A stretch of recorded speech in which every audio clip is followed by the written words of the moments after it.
Hey gang, what's good? It's that time of the year again. E3 2017 is nearly upon us, and man, I am excited!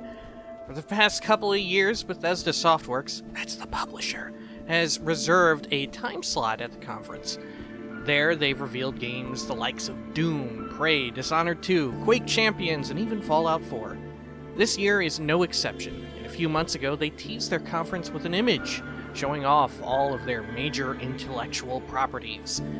They're all shown as segments of an amusement park, and there's two segments that are shown as still under construction. One of these is likely devoted to the newest iteration of Wolfenstein from Machine Games or The Evil Within 2 from Tango Gameworks. The other one is likely one of the two new IP Bethesda Game Studios, that's the one with Todd Howard, has been working on. Unfortunately, if you were eagerly awaiting the news, we've been told for a while now by Pete Hines, VP of Bethesda's PR, and Todd Howard himself, that The Elder Scrolls 6 and, of course, Fallout 5 are still several years out. However, as I touched on, they did inform us of these other new games that they've been at work on, and another mobile game, I believe?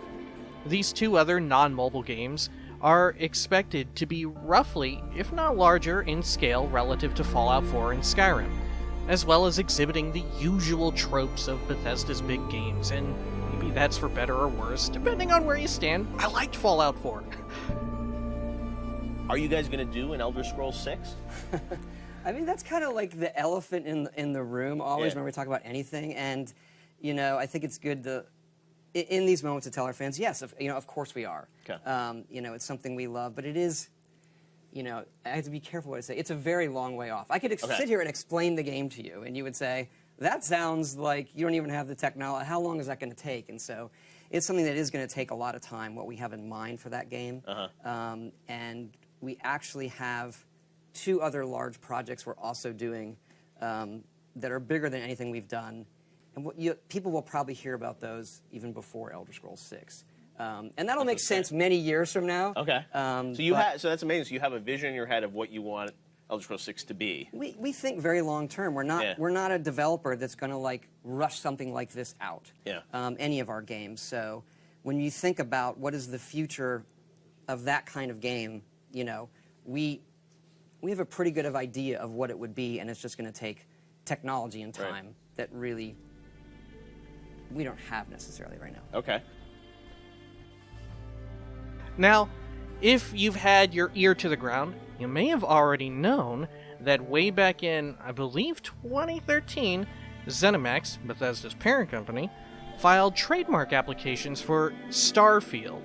Just last year, in April 2016, Bethesda renewed these trademarks, loosely implying that they're still at work on whatever Starfield may be, and that it's likely one of the new games Howard and Hines have teased us on.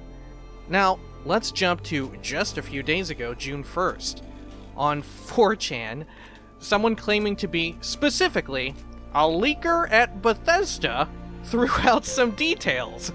Obviously, take it with a grain of salt. According to this person, Starfield has been in conceptual stages since around Fallout 3's release. It then proceeded into various tiers of pre-production and development as Skyrim and Fallout 4, and of course their respective DLCs, came out. This person goes on to say that Starfield is going to be a sci-fi open-world RPG in typical Bethesda first-person fashion.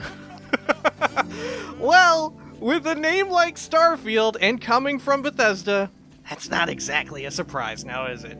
Folks have been guessing that much since those trademarks were first filed.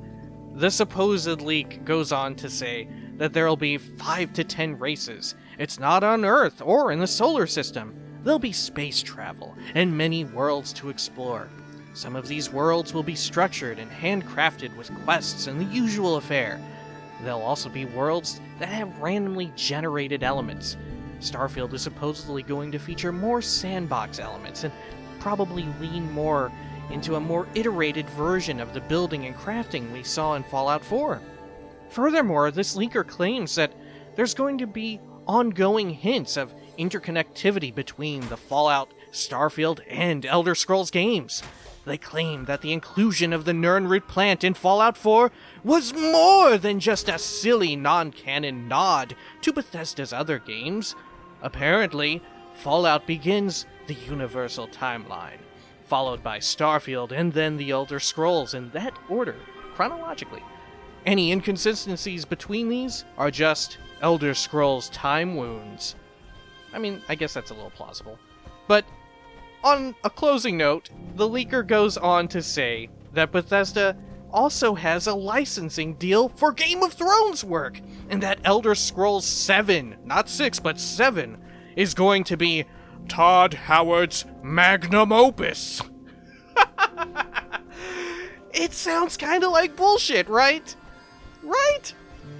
My opinion is that this supposed leaker just built BS on top of open discussions and theories regarding Starfield that have already been going on for a long time in various communities. But hey, I'll be excited if it's true. All of it. The interconnected timeline, the 5 to 10 races.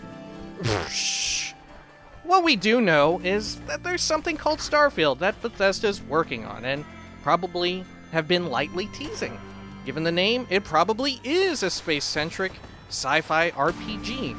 Space sci-fi is hot right now in pop culture, right?